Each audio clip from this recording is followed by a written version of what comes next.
And our hangout is live. We are really excited to be talking to some more folks at the Digital Pedagogy Lab in Vancouver. Christina, thank you for letting us join you there. Why don't you introduce who you've got with you? Or let them introduce themselves. Well, I'm Christina Hendricks. I teach philosophy at the University of British Columbia in Vancouver. I'm Penny Andrews. I'm a PhD student at the University of Sheffield in the UK. I'm Tanya Dory Elias, and I work at Thompson Rivers University. Hi, Chuck. Hi. I'm Leah Patterson, and I'm from eCampus, Ontario. I'm Shirley. I'm Dean of Library Teaching and Learning at Vancouver Community College. Here's my head. I'm Joel Glad. I'm an English instructor at College of Western Idaho. That's us. Oh, God, Dave, sorry. I'm Dave White, Head of Digital Learning at University. I thought that was you. It's so nice to meet you. Glad you're hanging out with us. Okay, Chuck and Vivian, why don't you introduce yourselves?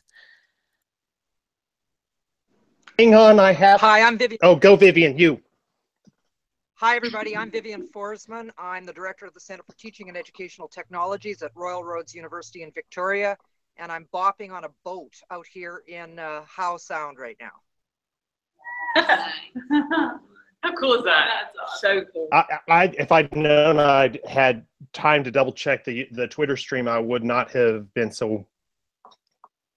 But I do that. Hi, I'm Chuck Pearson. I'm at Tusculum College in Greenville, Tennessee. I am talking to you from the home office today in the far north of Greene County in the mountains of East Tennessee. Hi, how you doing? oh, and by the way, hi, Tanya, how you doing?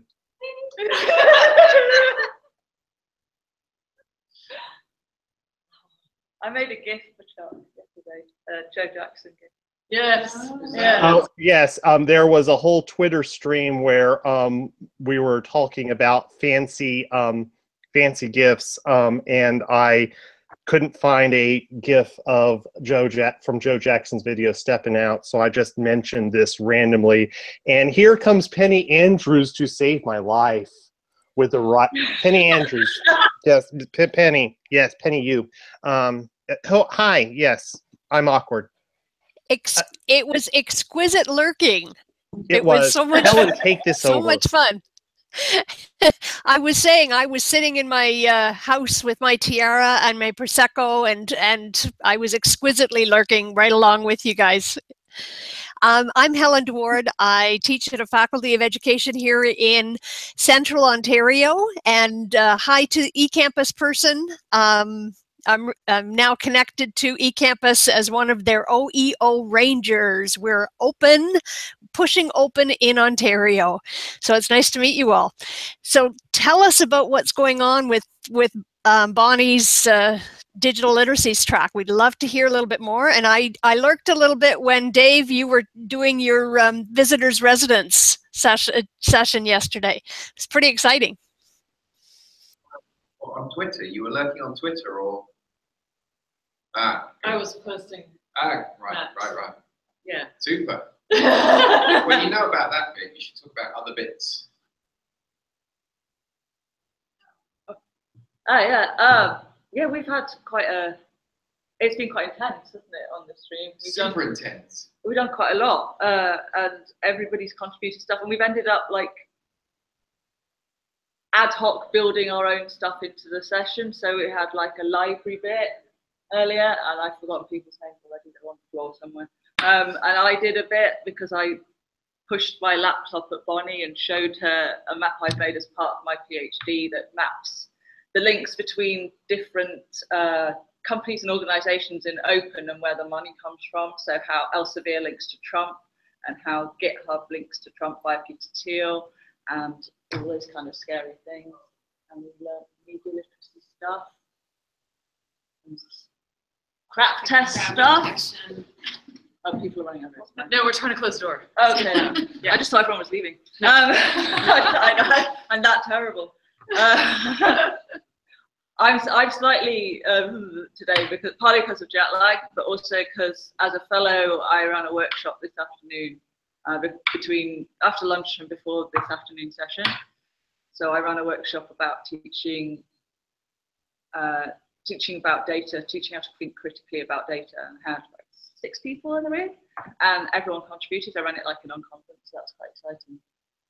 And it sort of fitted very well with what we did into this afternoon, because I was showing some data visualization stuff and how they produce an emotional impact and how they can be distorted.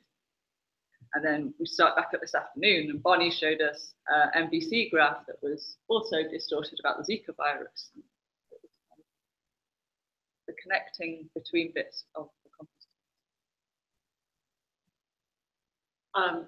I was just wondering if there's anything that stood out from the last 2 days that anybody wants to mention, like, oh, that was especially interesting, impactful.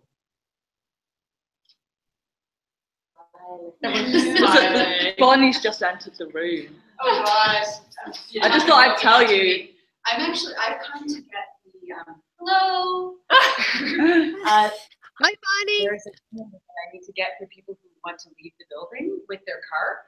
So I want to leave the building with my car. Well, the number is right here, and as soon as I give it to Colin, I will bring it back to you. Okay. Thank you. Excellent. Okay. Yeah, sorry. Guest star. Hello, friends. You'll be talking to Bonnie tomorrow. I guess one of the conversations I've been interested in since I've been here has been, so Rasul yesterday gave a talk about voice, really powerful talk, and we've been continuing that discussion of voice today as well. But at the same time, some things that we've also been thinking about the role of networks and collaboration. And so on the one hand, we have like these discussions about voice and social activism and social justice, but also networks, collaboration, and social justice, where it's the circulation of information that is a challenge to power. And so it's interesting to think about in one way that maybe can feed into voice, but also is different, might be different from voice in terms of power. Something that I've been thinking about more as a result of these conversations. Do you want to talk about your decentralization thing? Oh, well. Because it's been really interesting talking to you about that. Yeah, well, so it's interesting because we've got Christina and Chuck here, who are my partners in crime when we start talking about things like Mastodon and decentralization and thinking about, and I think, Dave, you brought this up yesterday, right, about the network versus like hierarchy, the hierarchy, right, that those two, that there's a constant tension between those two. So I don't know, you should. Oh, okay. Yeah, so I think if you're in an educational institution, that will work, that tends to be in a hierarchical structure. But obviously a lot of what we've been talking about in the digital literacies track has been about network and about the way things function in networks, for good or for bad, and identity and how things flow around and connection and all the rest of it. And so we're in the, a lot of us are in this kind of between those two spaces, because we've got a job in an institution which is hierarchical, but actually we're interested in the benefits of appropriating or educating about the network and how almost all of the situations that I'm in that are either complex or interesting or both, I use both, you can kind of characterize as a tension or fight between a hierarchical structure and a network structure. And so for me, for example, my institution is interested in teaching students sort of digital capabilities and literacies that take advantage of the kind of agility of the web and the ability to collaborate and all the rest of it. But then they have to try and slot that into curricular structures and quality structures and assessment structures that are all hierarchical. And it's difficult to know exactly what's going to win out. So I think that a lot of the, for example, when we're talking about crack detection, that you can see the tensions there between a kind of hierarchical approach to, or if you like, critically evaluating media versus a kind of networked approach where you might throw something into Twitter and say, what do people think about this, versus the more hierarchical, where you'd say, well, that's a valid source because they're a trusted institution, although you demonstrated you can't trust any institution. Because they're all funded by Ashton Kutcher. So I've just found that a really useful way of starting to pick apart the things, the places I find myself in professionally, really. I feel like I just jumped into the middle of a dialogue between Dave and Penny there about institutions and trustworthiness, and that sounds really like it was a fun conversation to be in the middle of.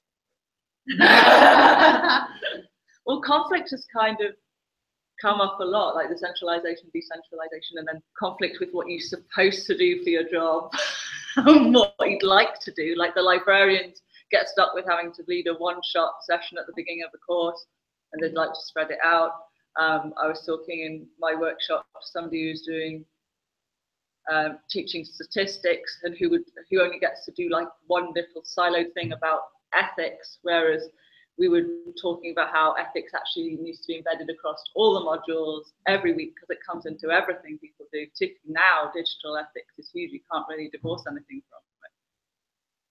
So like the pragmatic side of what we have to do and the structures we have to work within versus how open and networked we'd like to be is quite Sure. one of the things we seem to be working through while we're here. And also, I had a conversation with Dave earlier. It's not everything. It's not about me and Dave. Not least because he's got enough double acts going on in his life. But you and Bonnie, you and Don. Oh, okay. He's got enough women. It's a good job I'm not mine. But we were talking about what's education for. And I want to bring that in, you know, the whole public good thing. Oh, okay. So yeah, there's something really. So this is a much larger thing about digital. Can we get? Dave, can you come a little closer to the microphone so we can make sure that the recording catches your voice? Oh no, only you can speak to this. You articulate it better. Well, it's Thank you. late in the, Thank you. Hello. Wait.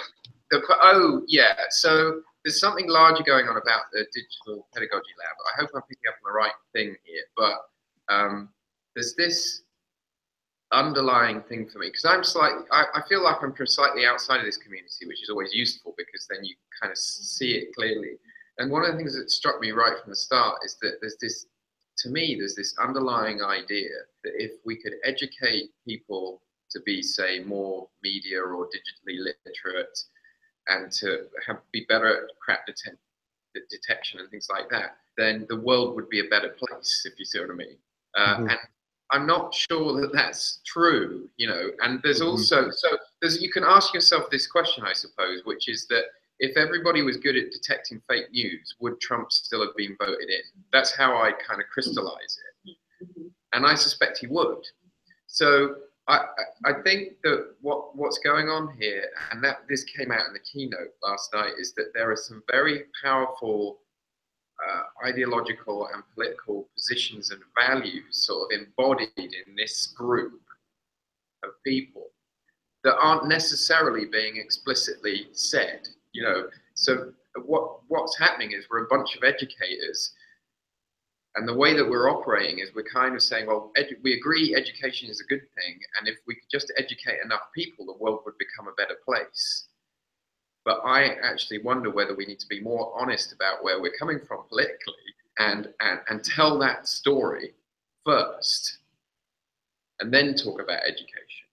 So a lot of the pieces, a number of the pieces that Bon had posted for us to read had very, very powerful but implicit political positioning.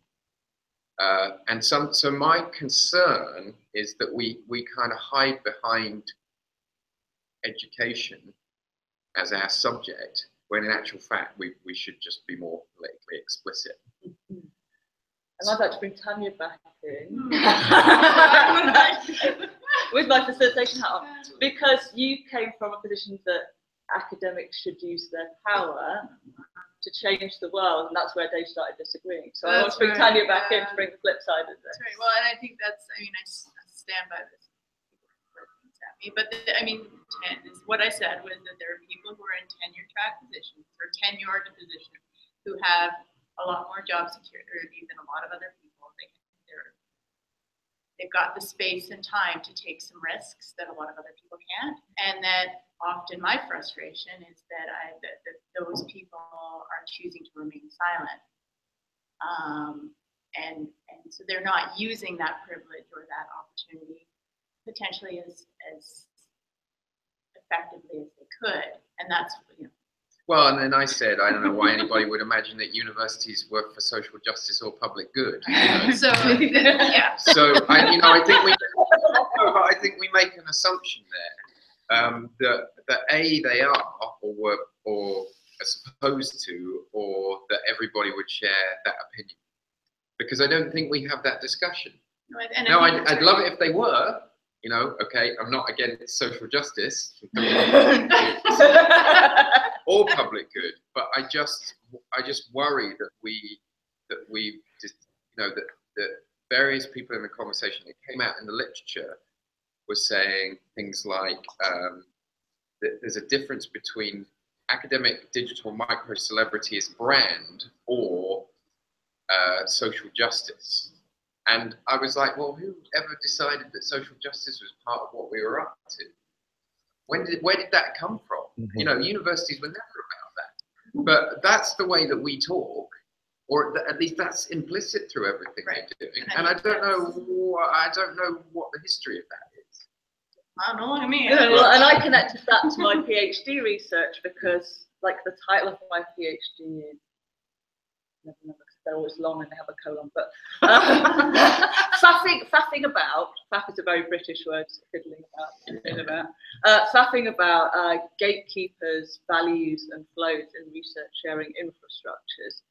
And I was talking about academics as gatekeepers and professionalism as gatekeepers, librarians as gatekeepers, and the vendors of the system as gatekeepers. But also the values thing was quite big for me because I found when I was looking into what academics said they valued, it was academic freedom, which is a cover-all for lots of things.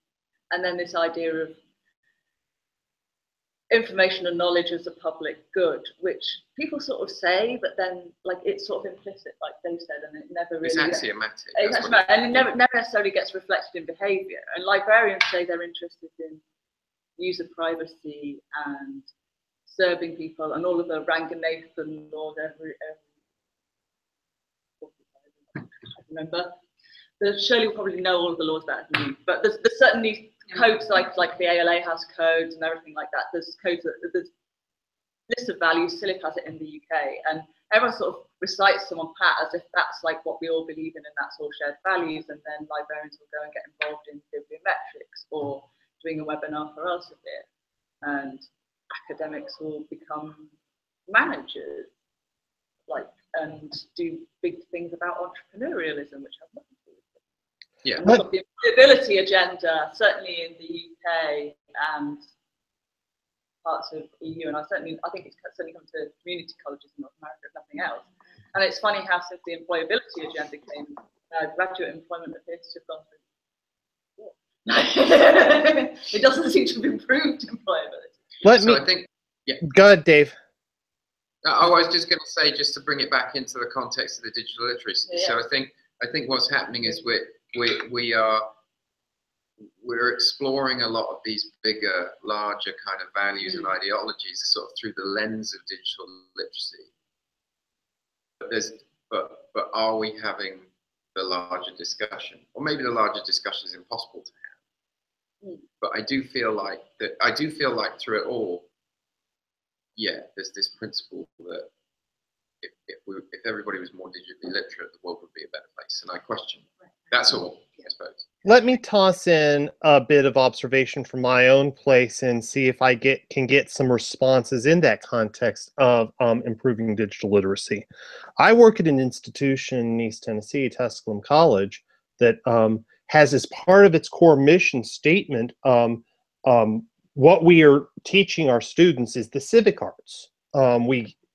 Liberal arts is a corrupted term because God knows what happens when you say liberal in East Tennessee. So we say we do civic arts. We are interested in how we get our students to be productive and engaged citizens in our society. Now, I had a DigCiz conversation with a lot of people who are frequent this space, and somewhere in the middle of that conversation back in June, we went, hey, what do we mean when we say citizen? Yeah. And the word citizen is a terribly loaded term, and depending on who you talk to in my part of the world, which is in many ways the proof that the whole fake news thing didn't matter and we were electing Trump anyway, that when you say citizen to one of my neighbors here, their expectation is very, very different than what happens if you say it to one of you guys sitting there at Kwantlen. The expectation is, well, if you're a good citizen, you're good and obedient to police. You're good and subservient to the state. You're engaged and you're working in your job very effectively. I don't know that we want a citizen to look like that, but that's part of the assumption that's being brought to the table in this part of the world. How do we actually get the conversations around that term working better? So I think you guys are having conversations of a very, very similar sort, but maybe that brings a little bit more relief to the task that I have when I listen to what you guys are saying, and then take it to my own place and say, yeah, I want my citizens to listen to what they're hearing from their elected leaders and be a little bit more critical about it, maybe a little bit less trustful. Yeah, so I think that would involve this kind of community actually having some statements of values. Right. And making those statements of values explicit, yeah, and not just implying that the language that we use that sounds all positive is something everybody agrees on. Yeah, it's very educationalist language, and we interpret that language in quite a positive way, but as you say, its actual use can be interpreted variously. And I think sometimes we use that language as a way of not being impolite, because we're worried that if we actually state values, then maybe somebody will disagree. So it's easier to use the kind of fudgy language. So I couldn't tell you what those values would be. I think I can guess, but it would be interesting to try and write down, 5 value statements that says this is what we're interested in for this reason, because we think this will do X. But it seems to me everybody is interested in making the world a better place. But I'm not paid to do that, right?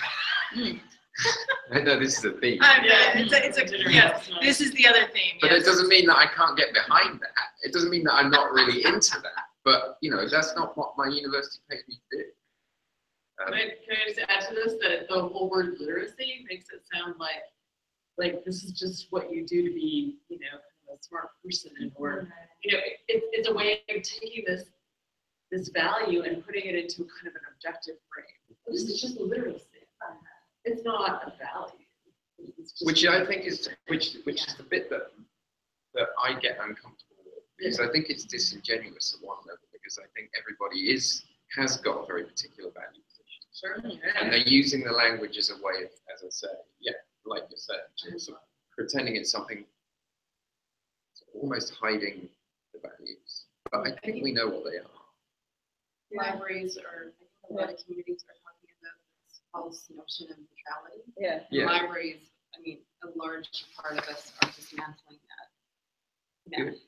It's impossible to be neutral. And there's bias embedded in everything, especially technology. And so digital literacy, I think you're right. It's not. It sounds like it's being neutral by being factual, but it's actually a political act. Yeah, and literacy is a contested term. I'm in the information school at the University of Sheffield, so anybody who looks at information literacy and library stuff knows that Sheila Webber is based there, and she's massive in information literacy world.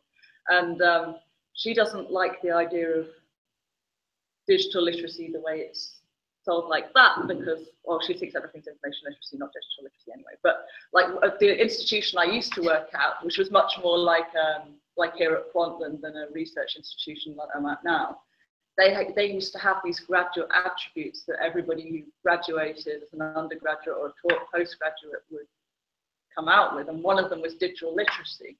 And they didn't mean that you were a critical person. They meant that you could use a computer really well. It was basically you know, you can use words, you can do some things on the internet, you're capable of doing some stuff in Excel, not pivot tables, that's too difficult. You can draw a graph. You're like, that's what they meant. And yet literacy in like the library and information literacy world, they're like, you don't mean it's a skill. You can't become information literate. Information literacy is a practice. And I think there's a further assumption that if people become more digitally literate, then they're going to think like us. But they might. That's it. They Yeah. might not. They might become critically digitally literate and think that with the things that we believe are just wrong. Yeah. Absolutely. Yeah. That, they might still vote That's for the Trump. really dangerous part. Yeah. Yeah, because you can be enormously educated and digitally literate and vote for Trump, right?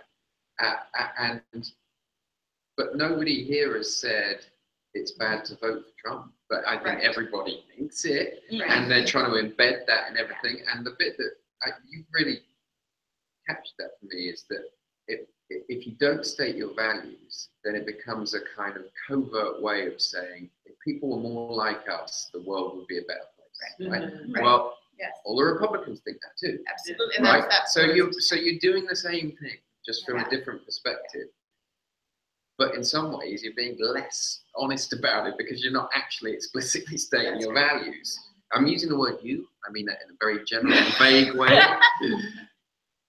So I think that what's happening is that people in higher education, we're now in a position where it's impossible for us to pretend to be neutral. That's why I don't like the term fact. And we, in some sense, we have to be honest about being political. That's right. And we're just on the cusp of doing that, but we're still like one step away from it. I think we're frightened of breaking it. Like I'm involved in OpenCon, which applications close on Tuesday. If people want to go look at OpenCon, apply. Right, I'm on the organising committee. Apply. I can't influence whether you get in or not. This is a whole reviewing process. But one of the things somebody's got a sister. Anyway, one of the things I try to talk about in the OpenCon community that never gets that much traction beyond a small group is being critical within Open, because like any big tent, like a political party, like in the UK, two-party politics is still massive, but the big tents are breaking down because people are actually starting to state their positions and find that they're quite different. It was easier in the 80s when everyone just hated Thatcher. It's probably slightly easier here if everyone just hates Trump. What's happening. That's what's happening. But you know, everything's fragmenting in the left of politics in the UK, certainly.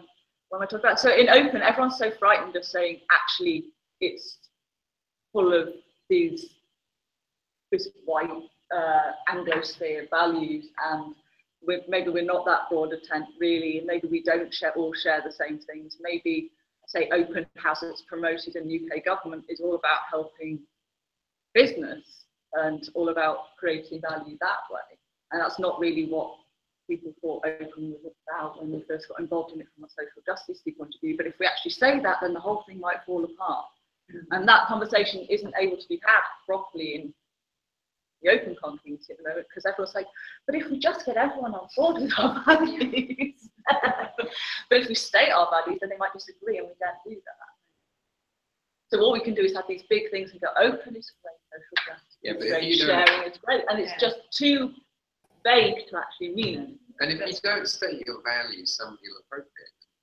In the current climate. Which is what's happening today. Absolutely, it happens over and over again. The other thing that people are afraid of going is that you might be less inclusive. Yeah. Like your tent might get smaller because because you're kind of stating that, you know, that these kinds of thoughts and inclinations aren't welcome.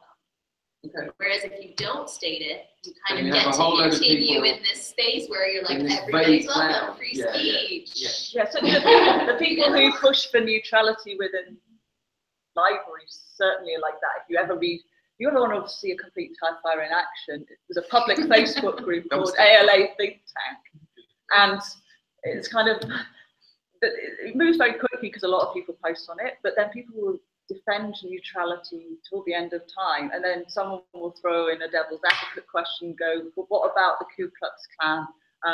Would you defend them being in your library? Oh, that discussion. That discussion, which is always fun, and then they go, yes, it's really important that we serve the whole community, and then some other people would go, that would make me completely unsafe, and I can't go anywhere near your library if you think like that. Sure, it should. Well, it really happens, and that discussion happens pretty much twice a week, every week. Well, and I wonder if sometimes because we're vague, we don't define our values, then we can't identify differences in the dialogue. Yeah. So if everybody's being fuzzy, what we can, I don't think we ever do, and I think this is part of the problem, is because, you know, Dave and I mean, you've defined some values, and I've defined, and then we can have a conversation. I think we both better for that, but that needs a starting point to say we're coming at this different. You have to not be afraid of the conflict. That's right. And Christina? Yeah. Hello? Oh. Hi, sorry. I really didn't want to interrupt. I feel like I've been a fly on the wall listening to your really rich conversation. I don't want to hold you up if you've got someplace that you've got to get to. I know that it's the end of the day for you guys. How are you doing at that end? I have to go and join Rajeev's music group, whatever. Yeah, so I just wanted to say thank you so much for taking time to sit down and talk to us about what's going on and your deep thoughts on digital literacy and some of the tough questions that you're trying to answer in that room the next day and a half that you've got left, or the next half day that you've. Yeah, we've got 2/3 of a day. Define your terms. Thank you so much. Thank you. Thank you. Yes, thank you. Well done, guys. Thanks. Bye. Isn't there like a... And there goes. I think they are done and out of there. Helen, are you there? So much. Helen, I think we're about to lose you. So one way or another, this session is about to close out. Thanks very much for hosting this, Helen. Maybe I'm not on. Yeah, you're on. You're just fine. I don't know how we edit this in post, but yes, you are breaking up, Helen. So thank you for everything. Thank you for being in with us, Vivian. Appreciate meeting you. Nice to meet all of you. Yes, awesome. Okay, over and out. We're over and out as well. Okay.